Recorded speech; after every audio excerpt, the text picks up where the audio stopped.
Driving up to the pay station at the Grand Canyon last May, the ranger chatted casually about our plans for the day in the park. My husband, always a tease, said, "I think we might like to hike to the bottom of the canyon to the Colorado River and back today. What trails do you recommend?" In an instant, her demeanor changed from social to concerned as she glanced through the windows of our car at our 6 excited children. "I would strongly advise against attempting that hike in one day with children," was her stern response. Smiling, we thanked her and drove on. What she didn't know and what made us feel confident with such a crazy attempt as we walked to the South Kaibab Trail was the weeks of planning and preparation and the adequate water and high-energy snacks we brought with us. Past adventures had also helped our children to earn their own mental fortitude, perhaps their greatest tool. Our 2 oldest sons had worked with our 6-year-old son during the training hikes we had required in the weeks prior to distract him and occupy his mind with make-believe stories and games so he could meet the qualifications we set before the big day. Privately, though, both had promised my husband and I that they would be willing to carry their little brother out should it become necessary. He had backup in his corner. Our 11-year-old daughter was in pretty good shape, so I wasn't too worried. But I had concerns about our 16-year-old daughter. She had had such a busy school year and had barely completed the training hikes that we required.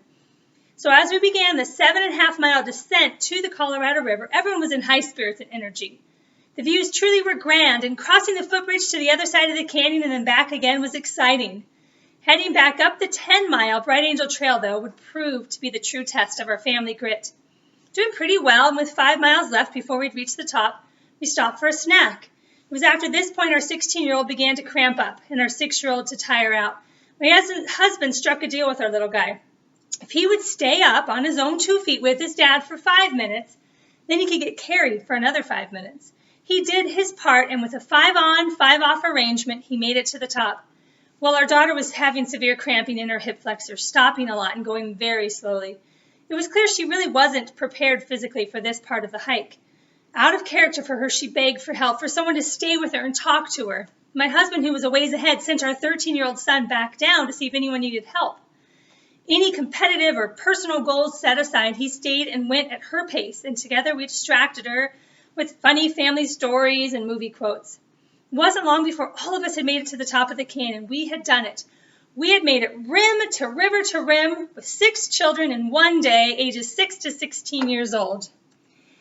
We discovered a few things that day. Number 1, yes, you have to be just a little crazy to do grand things, and those grand things take the right kind of effort and unselfish teamwork. When one person struggled where another was strong, we needed to accept and give help. That team unity began with the training hikes, took us through the exciting and fun parts, and continued when the going got tough. A stranger shot a picture of us at the top, with the amazing vistas of the canyon behind us, with our arms around each other. And now look at that picture and just see it oozing with closeness. A type of bonding that can never happen by doing easy things. It can only happen by working together to do something a little crazy. Something that poor ranger at the pay station thought could not be done.